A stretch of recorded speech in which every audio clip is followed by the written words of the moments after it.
Tu sais ce que j'ai acheté? Non. J'ai acheté le collector de Maliki, Poison of the Past. Ah? Et y a plein de trucs cool dedans. Attends, je te montre. Non, mais là, je suis occupé. Y a l'OST sur une clé USB. Une plaque en métal autocollante. Un collier. Un livret.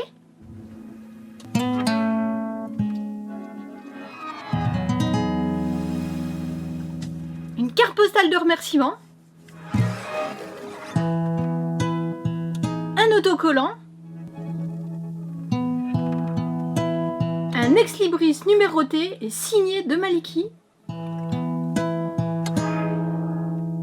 Une carte du domaine. Un tapis de souris. Un artbook. La peluche de QB. Et le jeu en physique. Ah oui? Tu vas faire une vidéo sur le jeu? Non, je vais pas avoir le temps. Tu vas faire une vidéo sur le jeu? Oh, j'en doute. Tu vas faire une vidéo sur le jeu? Peut-être, je sais pas. Tu vas faire une vidéo sur le jeu. Je verrai si je trouve le temps. Tu vas faire une vidéo sur le jeu. Oui, bon, ok, d'accord, je vais faire une vidéo sur le jeu. Allez, donne-moi ça. Bon, on est parti, hein.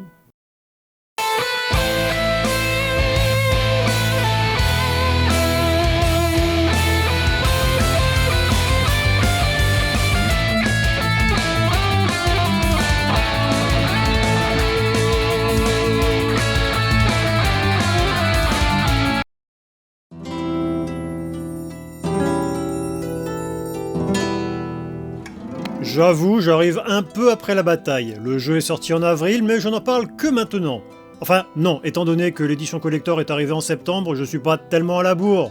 En tout cas, je fais comme je peux. Bref, est-ce que vous connaissez Maliki? Personnellement, je connais par la force des choses puisque je vis avec une fan. Je vois pas pourquoi tu dis ça. D'ailleurs, si quelqu'un pouvait nous donner des informations sur Maliki... J'ai pas le temps, je suis en train de lire. Ah! Bon bah je me débrouille tout seul alors. Maliki à la base c'est un webcomic qui a démarré en 2004 et qui se poursuit encore aujourd'hui. Ça lui fait une sacrée longévité. À une époque je lisais plusieurs webcomics, il y en a plus beaucoup qui sont encore en cours aujourd'hui. À part Boulet. Et si à présent Maliki ça ressemble à ça, eh bien en 2004 quand ça a commencé, ça avait plutôt cette tête là. Ah bah faut bien commencer quelque part, hein. Eh ben, heureusement qu'il a continué, parce qu'au début... T'es sûr que tu veux partir là-dessus? Tu veux qu'on ressorte tes premières vidéos? Non, c'est bon, ça va aller.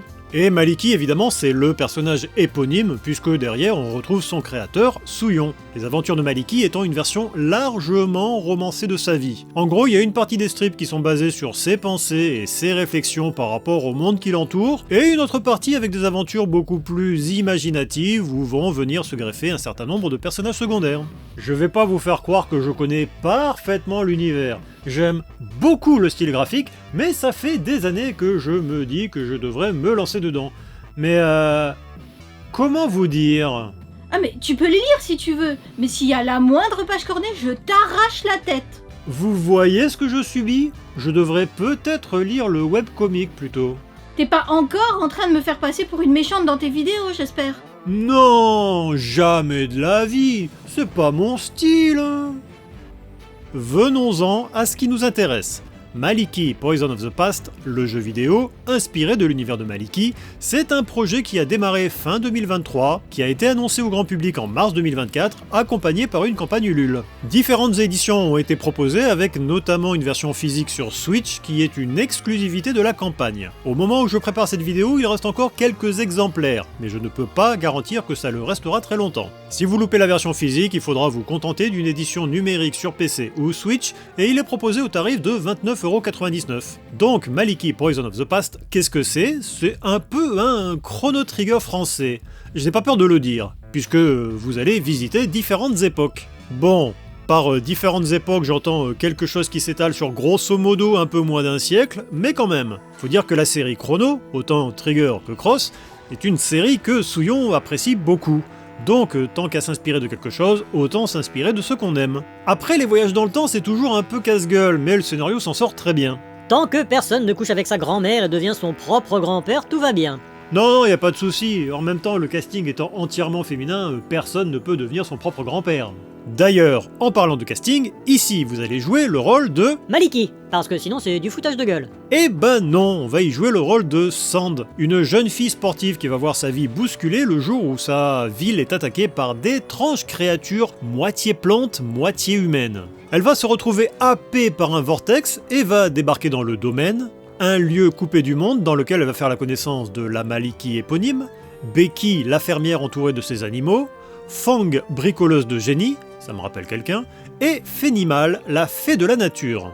Et j'aime beaucoup le personnage de Fénimal, elle est toujours représentée dans le jeu avec les sourcils froncés, genre « Je suis pas contente, j'aime pas les humains », ça me fait marrer. Eh bah on est fait pour s'entendre, parce que moi non plus j'aime pas les humains. Et vous ferez également la connaissance de Lady qui fait la popote et je l'aime beaucoup. Non pas parce qu'elle fait la popote, mais parce que le personnage est clairement inspiré par Jojo. Et donc, là-dessus, vous avez une histoire de voyage dans le temps, avec un domaine qui se retrouve hors du temps, disais-je, et un poison qui est le grand antagoniste de l'aventure, qui en veut à Maliki, et cherche à la détruire par tous les moyens, et puis en plus, s'il pouvait créer un monde sans humains, ça serait encore mieux, et ça va obliger vos personnages à voyager d'une époque à l'autre, pour empêcher le grand méchant d'arriver à ses fins. D'un point de vue durée de vie, l'aventure n'est pas très longue, en ligne droite, il faudra compter environ 15 heures pour voir le générique. Ceci étant, vous avez des quêtes annexes, des gros monstres à buter, et à chaque fois que vous finissez une zone, vous pouvez y revenir pour la découvrir sous un nouvel angle, donc si vous visez le 100%, il vous faudra plus de temps que ça.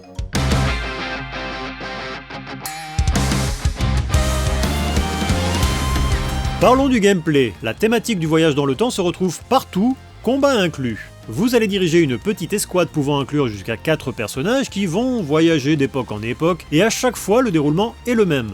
Vous arrivez dans une période, le temps est figé, vous allez battre les sbires de poison, puis ensuite le temps reprend son cours.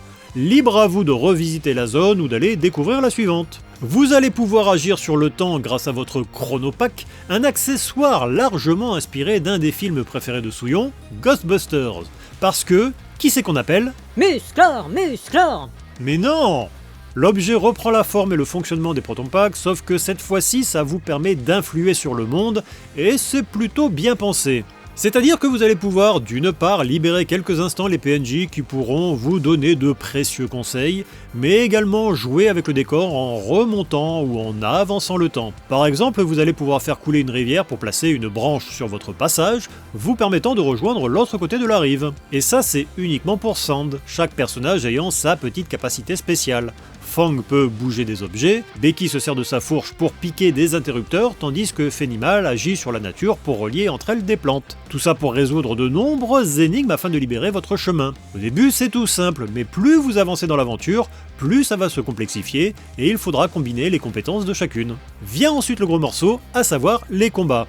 On est sur un RPG au tour par tour assez simple, mais avec là aussi quelques bonnes idées. Vous allez pouvoir frapper, vous défendre, utiliser des objets et des compétences spéciales. Tels des Pokémon sortis de leur Pokéball, vos personnages n'auront que 4 compétences spéciales à leur disposition, autant offensives que défensives, chacune ayant un attribut, physique, cinétique, technologique ou autre. Chaque ennemi étant plus ou moins résistant à un attribut ou l'autre. La petite particularité vient, ici aussi, de la temporalité, utilisée comme mécanique de gameplay. Vous avez une jauge de chronopoints, ceux-ci se rechargent régulièrement durant le déroulement des affrontements, ou plus rapidement si vous utilisez la compétence concentration. Ensuite, vous avez la possibilité d'utiliser une compétence spéciale qui vous permet de modifier le temps. Vous avez tout en haut à droite une ligne avec l'ordre des actions à venir. On pourra regretter d'ailleurs qu'il n'y ait pas de différenciation entre deux ennemis d'un même type. Bref, cette compétence vous permet de modifier le temps, disais-je, ce qui peut avoir plusieurs conséquences. Vous pouvez mettre le personnage qui a lancé l'action tout à gauche de la barre, ce qui lui permet de récupérer des points de vie et de compétences. Mais vous pouvez également faire coïncider deux actions de vos personnages, ou une action d'un de vos personnages et d'un des ennemis.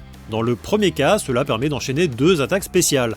Dans le second, ça n'est pas inintéressant puisque l'ennemi va frapper et vous allez vous retrouver à vous défendre. Mais dans ce cas, certaines de vos compétences spéciales changent d'effet et elles deviennent des compétences défensives. Il va surtout falloir penser à l'utiliser contre les boss en fin d'aventure, parce que ceci a un gros avantage. Le personnage qui agit en même temps que l'ennemi est mis en avant, et si la technique de l'ennemi devait toucher tous vos personnages, ça ne touchera que le personnage en question. Faites bien attention à ne pas faire coïncider de tours ennemis, parce que là, c'est vous qui allez morfler. Concernant les combats, il y a beaucoup de pour et un peu de contre.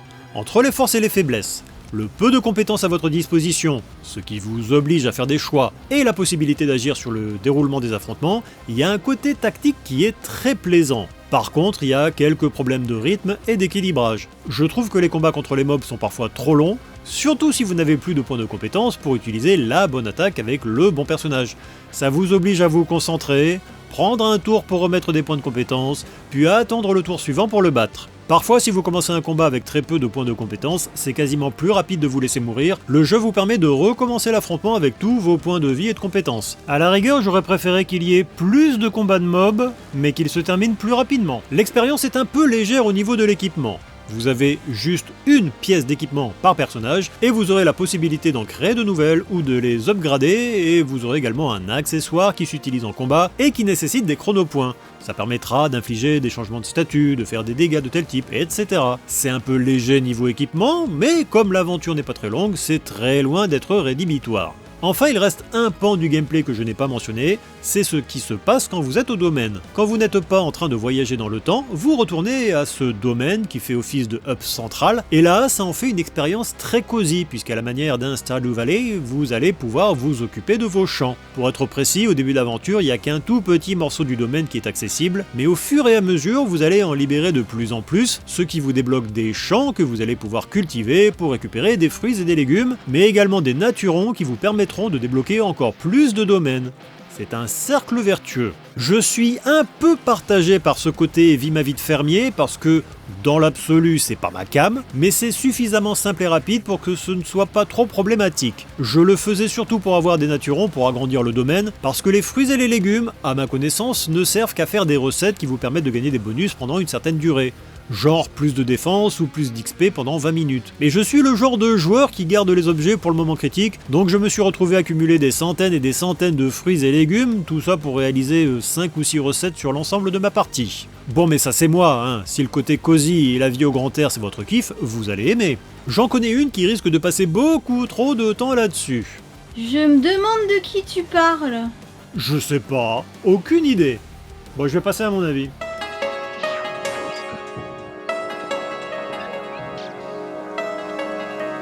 Maliki Poison of the Past, eh ben c'était bien. Je ne savais pas trop à quoi m'attendre, mais j'ai plus aimé que je ne pensais l'aimer. Déjà, la première question que vous allez vous poser, c'est « Devez-vous connaître l'intégralité des bandes dessinées pour y comprendre quelque chose ?» La réponse est non.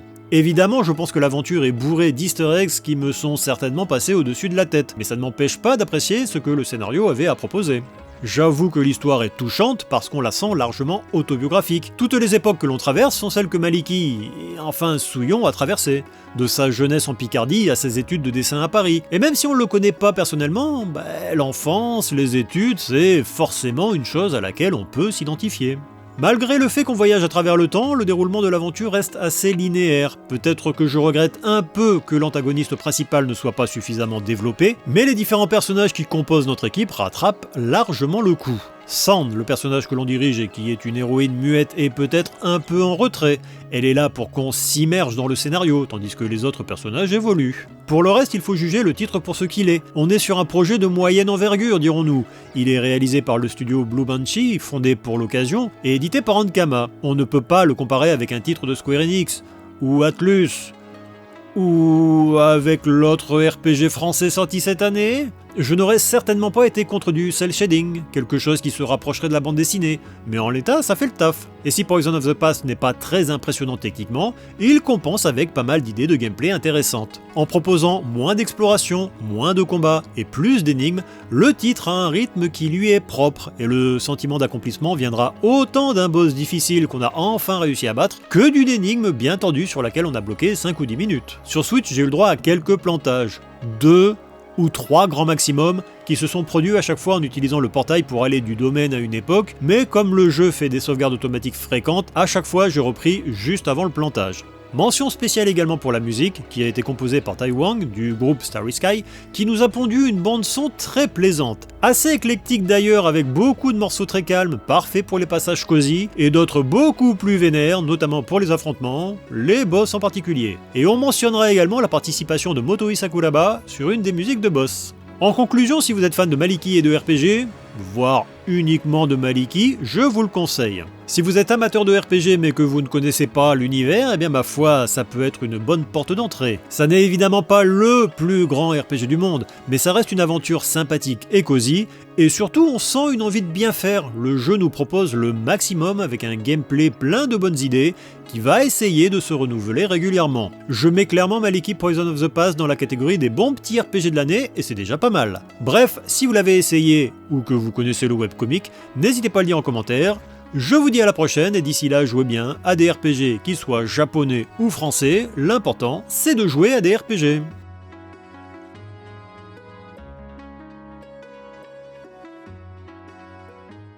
Alors, instant auto-promo, vous aimez les RPG japonais mais vous avez du mal à suivre l'actualité? Je vous invite à vous abonner à la chaîne parce que tous les derniers lundis du mois, je fais un journal du JRPG. Je reviens sur les annonces des jeux qui sortent en Occident, qui sortent au Japon, qui sortent sur smartphone. Je fais un récapitulatif mensuel de toutes les sorties en Occident et puis même un petit point sur les goodies, en particulier les figurines. Je suis certain que vous trouverez votre bonheur.